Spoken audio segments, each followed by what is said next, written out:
Good morning class. और आप सब कैसे हैं? आशा करता हूं कि आप सब बहुत अच्छे होंगे। आज हम लोग शुरू करने वाले हैं अपना बीएनएस का न्यू चैप्टर नंबर 3। इससे पहले हम लोगों ने कई ढेर सारे चैप्टर्स अटेंड कर चुके हैं बीएनएस का। बीएनएस में हम सभी चैप्टर नंबर 1 और चैप्टर नंबर 2 दोनों अटेंड कर रखा है। अगर आप मेरे चैनल पर नए हैं तो आप इसकी प्लेलिस्ट में लास्ट चैनल सर्च करके वहां जाकर आप इसे इजीली डाउनलोड कर सकते हो और उसे स्टडी कर सकते हो। तो चलिए बिना समय गवाए हम शुरू करते हैं आज का टॉपिक, जिसका नाम है बीएनएस चैप्टर नंबर 3। आप देख रहे हैं लास्ट, मैं आपका प्रेयर मीडियर सीके यादव। चैप्टर नंबर 3 में बात किया गया है कुछ जनरल एक्सेप्शंस को लेकर के। कुछ जनरल एक्सेप्शंस है जिसे बोला गया है कोर्टिंग में कि nothing is an offence which is done by the persons. मतलब किसी प्रकार से किसी व्यक्ति के द्वारा जो कुछ भी किया जाता है वो जरूरी नहीं है कि ऑफेंस हो, ठीक है। हु इज और who by the reason of, जो किसी कार्य हो, जैसे कि मिस्टेक ऑफ फैक्ट। कभी-कभी किसी व्यक्ति से कुछ कार्य करने के लिए मिस्टेक हो जाता है, उसे हम क्या कहते हैं? Mistake of fact. उसे क्या कहा जाता है? Mistake of fact. एक बार फिर समझिए, 14 नंबर पर बात किया गया कि नथिंग इज एन ऑफेंस। वो चीज ऑफेंस नहीं है। कौन सी चीज? Which is done by the persons, कि जो कुछ भी एक व्यक्ति द्वारा किया जाता है वो कभी-कभी ऑफेंस नहीं होता। क्या होता है फिर?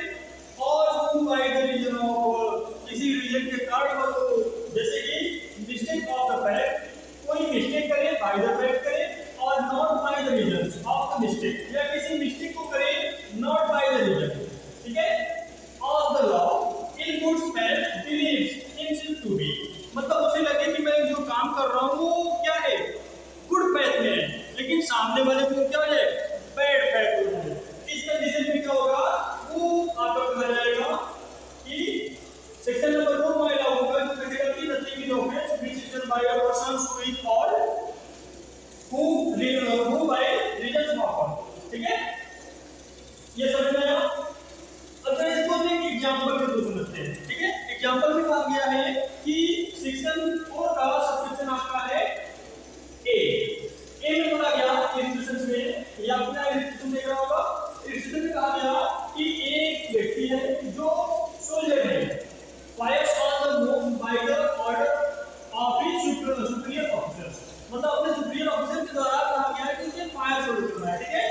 फायर ऑर्डर मिला, लेकिन एक conformity with the commands of the law. मतलब जाहिर सी बात है, कोई भी अगर सोल्जर्स किसी प्रकार से अपने लोअर सोल्जर को कुछ करता है तो एक कमांड होता है, ठीक है। तो उस कमांड में ए ने कमिटेड कर दिया कोई ऑफेंस नहीं, ए ने कोई ऑफेंस कमिटेड नहीं किया। क्यों? क्योंकि उसका क्या था? गुड फेथ था। तो जब कभी भी किसी पर्सन का गुड फेथ हो, कोई मिस्टेक ना हो, तो वो सभी सेक्शन 4 में आएगा। बी जरा समझिए, बी बोला गया कि एक ऑफिसर है ऑफ अ कोर्ट, मतलब किसी कोर्ट का ऑफिसर है, being ordered by the court to arrest Y. मतलब कोर्ट के द्वारा उसे आदेश मिला कि वो वाई नामक व्यक्ति को क्या करे? अरेस्ट करे, उसे गिरफ्तार करे। अब उसने क्या किया? आफ्टर ड्यू इंक्वायरी के बाद बिलीविंग, विश्वास हुआ कि Z to be Y arrested Z.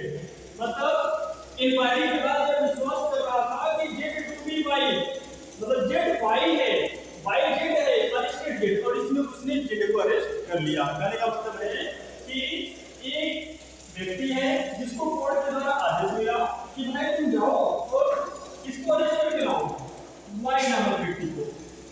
अब ये वहां गया उसके घर में और वो कंफ्यूज हो गया कि कौन है। उसने गलती से जेड को वाई समझ करके अरेस्ट कर लिया। क्या कर लिया? अरेस्ट कर लिया। इस कंडीशन में जब वो उसे अरेस्ट करेगा तो अरेस्ट करने की कंडीशन में क्या होगा बेटा?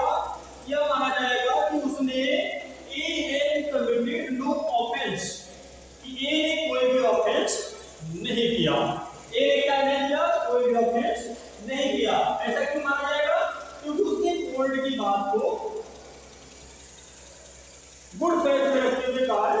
किया। कितना समझ में आया?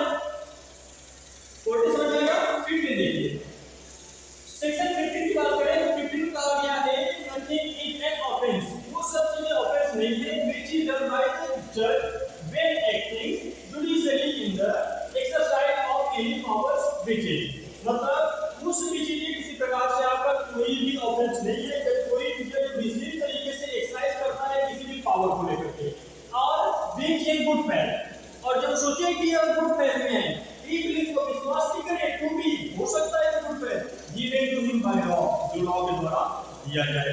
जैसे कहा जाए कि जज को यदि कोई भी पावर इंपोज किया जाता है या कोई पावर दी जाती है तो उसका मतलब ये होता है कि जो जज रहेगा वो क्या करेगा, वो अपने पावर को एक्सरसाइज करेगा और the good faith not for the bad faith. इसलिए कहा जाता है कि हमेशा जज क्या होता है, इम्पार्शियल होता है। ठीक है, क्या होता है, इम्पार्शियल होता है। 16 नंबर बात करता है nothing which is done in the pursuance of or which is warranted by the judgment, मतलब किसी भी प्रकार से कोई भी थिंग्स यह नहीं माना जाएगा कि वो परस्यूएंस है, कब which is warranted by the judgment, judgement के द्वारा जब कोई भी वारंट इशू हो। आगे बात करते हैं ऑर्डर ऑफ अ कोर्ट, मतलब कब वो ऑफिस नहीं होगा जब कोई भी कोर्ट का ऑर्डर हो। If done which while such judgment और order remains in force against office, क्या कहा गया कि जब भी कोई भी जजमेंट के थ्रू दिया गया कोर्ट का ऑर्डर हो तो वो जजमेंट में जो रिमेन्स होगा वो एक फोर्स करेगा कि वो क्या है, एन ऑफेंस तो होगा नहीं क्योंकि भाई जजमेंट में ऐसा लिखा है। ठीक है, not understanding the court may be have had no jurisdiction to pass such judgments or order, मतलब कोर्ट के पास यदि किसी प्रकार का jurisdiction पास करने की या नॉट करने की बात है तो इस अवस्था में and providing the persons doing the act in good faith, अगर कोई भी पर्सन गुड फेथ करता है या सोच करके कि court had such the jurisdiction, court के यदि जुरिडिक्शन को अवेलेबल है तो क्या कहा गया, तो इसे समझिए कि जब कोई भी कोर्ट इसी प्रकार के अपने जुरिडिक्शन में कार्य करता है तो अपने हमेशा किसमें करेगा, एक्ट इन गुड फेथ में। ठीक है, अब वो आगे चलकर कि वो भाई बैड फेथ बन जाए तो ऐसा तो नहीं चाहता क्योंकि उसका माइंड क्या कह रहा है कि वो क्या होगा, इम्पार्शियल होगा। ठीक है, 17 नंबर बात करता है 17 नंबर बात करता है बेटा कि नथिंग इज एन ऑफेंस, वो कोई भी चीज ऑफेंस नहीं है which is done by the any person who is justified by the law, मतलब कोई भी जस्टिफाइड बाय द लॉ है, जस्टिफाई किया हुआ व्यक्ति है तो वो क्या है, कभी भी किसी भी तरीके से वो क्या होगा, ऑफेंस नहीं करेगा। जैसे आपके जितने भी क्या है सोशल सर्विस पर्सन है,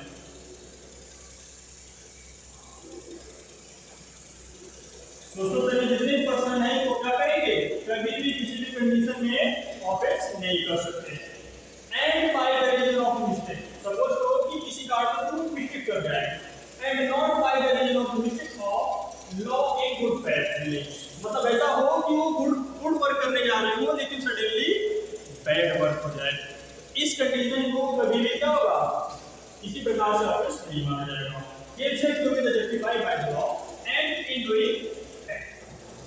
अब इसको जरा एक उदाहरण के रूप में समझते हैं कि कहना क्या चाहता है ये। इसमें एक बात कही गई है कि जैसे ए जो है वो देखता है जेड को कि वो कमिट कर रहा है what appears to a to be the murder के लिए, मतलब जो ए है वो देखता है कि जेड कमिट कर रहा है मर्डर के लिए, a in the exercise to the best of it judgment, वो सबसे ज्यादा एक्साइट करेगा इस जजमेंट को लेकर के इसमें एक गुड फेथ में of the powers which is the law gives to all the persons and apprehending murderers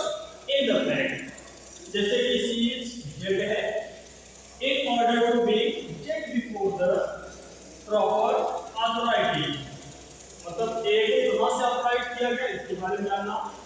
Z को कहां से सेपरेट किया गया? ए है committed no offence and though it may turn out that Jet was acting in self-defense में क्या कहा गया जरा फिर सुनिए। जैसे कहा गया कि ये जो व्यक्ति है वो चाहता है कि भाई हम जेड को मार दें, जेड का मर्डर कर दें, ठीक है। तो जब ए जेड का मर्डर करने जाएगा इस स्थिति में ए जेड को मारने पहुंचा, लेकिन यहाँ विपरीत हो गया। जरा सा विपरीत क्या हो जाएगा कि जो ए था वो संबलशाली निकला और जेड ने क्या किया, ए को मार दिया। तो जब जेड ए को मार देगा तो वो क्या हो जाएगा, सेल्फ डिफेंस। इस सेल्फ डिफेंस में ए ने जेड को मारा। तो इस कंडीशन को कभी भी क्या नहीं होगा बेटा, ऑफेंस नहीं होगा। 18 नंबर बात करता है, 18 नंबर बोला गया नथिंग इज एन ऑफेंस, वो सब चीजें ऑफेंस नहीं है which is done by the accident, कोई भी एक्सीडेंट के द्वारा हुआ किया गया या हुआ कार्य, जैसे मिसफॉर्च्यून भाग्य के द्वारा, मिसकंडक्ट के द्वारा, या विदाउट एनी क्रिमिनल इंटेंशन, बिना किसी क्रिमिनल इंटेंशन के। जरा फिर समझिए क्या कहा गया कि जैसे कि मान लो कि बोला गया कि वो सभी चीजें ऑफेंस नहीं है। कौन सी चीजें? जो एक्सीडेंट हो जाए, एक्सीडेंटल चीज हो जाए। जैसे मान लो हम बाइक लेकर चल रहे हैं और सडनली एक पर्सन सामने से आया और वो मुझे साथ धक्का लड़ गया, तो सडनली आकर के उसने क्या किया, भाई धक्का मारा, तो क्या है, एक तरीके से एक्सीडेंट है। क्या मैं चाहता था कि उसका धक्का हो जाए? नहीं। तो इस कंडीशन में एक्सीडेंटल केस होगा और इसमें क्या होगा, मिसफॉर्च्यून होगा और इस purpose without any criminal intention था मेरा। क्यों? क्योंकि मैं सिर्फ बाइक चला रहा था, मुझे कहीं जाना था, तो मैं वहां जाने के लिए थोड़ा सा अपना स्पीड बढ़ाया। तो इस स्थिति में हमेशा क्या माना जाएगा कि वो एक्सीडेंटल केस है और उसमें मैंने क्रिमिनल इंटेंशन नहीं ले रखा कि भाई मैं सामने जा रहा हूँ तो सामने से मुझे धक्का मारो, तो मेरा इंटेंशन नहीं था, मतलब मैं ये नहीं चाहता था कि उससे मेरा धक्का हो जाए, ठीक है। और knowledge in the doing of the lawful act in a lawful manner bye the law, मतलब कोई भी तरीके किसी तरीके से क्रिमिनल इंटेंशन नहीं रखता किसी चीज को आगे बढ़ जाएगा तो वो सभी क्या है, ऑफेंस नहीं है। अब चलिए इलस्ट्रेशन को समझिए। सॉरी, इलस्ट्रेशन में बताया गया कि ये एक व्यक्ति है, ठीक है, ये एक व्यक्ति है, वर्क करता है एक हिटाची कंपनी में। The head of files of and kills a man, जो उसमें था उसने एक व्यक्ति को मार दिया, वो इज स्टैंडिंग बाय, जो पास में खड़ा था। एंड हियर, तो क्या यहाँ पर फिर समझिए, एक काम कर रहा था और उसे हिट हुआ और इस स्थिति में उसके हेड रेड फाइल्स को उसके ऊपर गिर गई, उसका सर फट गया और वो व्यक्ति मर गया। इस स्थिति में क्या वो स्टैंडिंग जो पर्सन ये पास में था, क्या इसमें वो ऑफेंस किया है? तो ऐसा हो जाएगा if there was no bond to purpose of causing on the part of a, मतलब ए का ये मानना नहीं था कि मैं उसे मारूं, बट ये क्यों हो गया, तो इसलिए एक ऑफेंस नहीं है। जरा एग्जांपल समझिए, जैसे मान लो कि एक व्यक्ति है, ठीक है, और यहाँ बी एक व्यक्ति है। ए क्या कर रहा है, सपोज करो कि किसी प्रकार से किसी पटरी को ढकेल रहा है, तो पटरी को ढकेल रहा है, ढकेलते समय वो पटरी छत पर से गिर जाती है बी के सर के ऊपर, ठीक है, कहाँ गिर जाती है, बी के सर के ऊपर। तो जब इस कंडीशन में बी के सर के ऊपर गिरता है, ए का इंटेंशन नहीं पता है बी को मारने का, तो इस कंडीशन में क्या होगा, इस कंडीशन में सीधा होगा नॉट एन ऑफेंस। क्यों? क्योंकि उसका इंटेंशन ही नहीं था उसे किल करने का।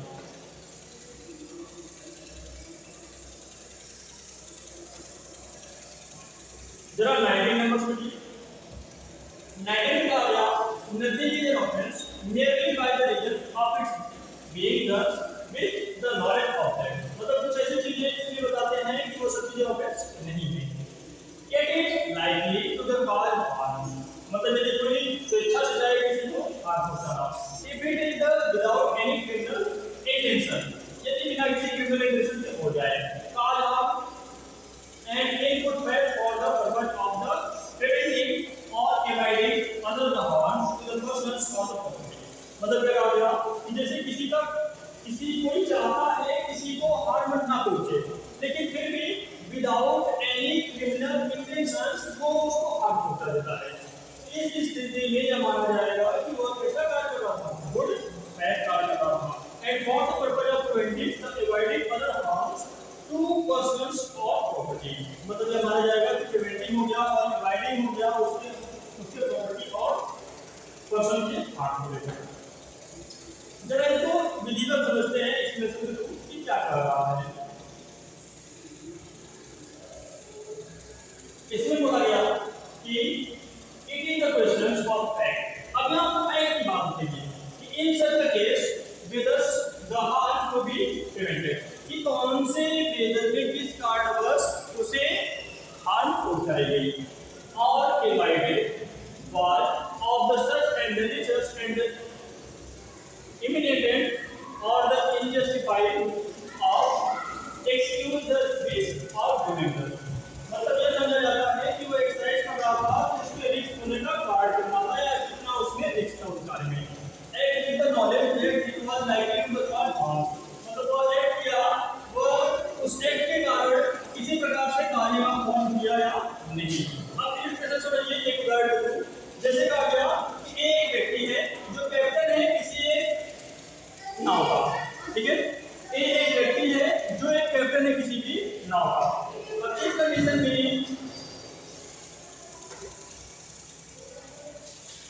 इस कंडीशन में क्या हुआ कि सडनली विदाउट एनी फॉल्ट, बिना किसी गलती के, नेग्लिजेंस ऑन हिज पार्ट हो गया and finds himself in such a personal positions that before he can stop his wages he must inevitably, मतलब वो उसे रोकना चाहता था लेकिन रोकने से पहले ही रोक सकता था, लेकिन फिर भी उसने ऐसा नहीं किया। कहने का मतलब है एक कैप्टन है किसी विमान का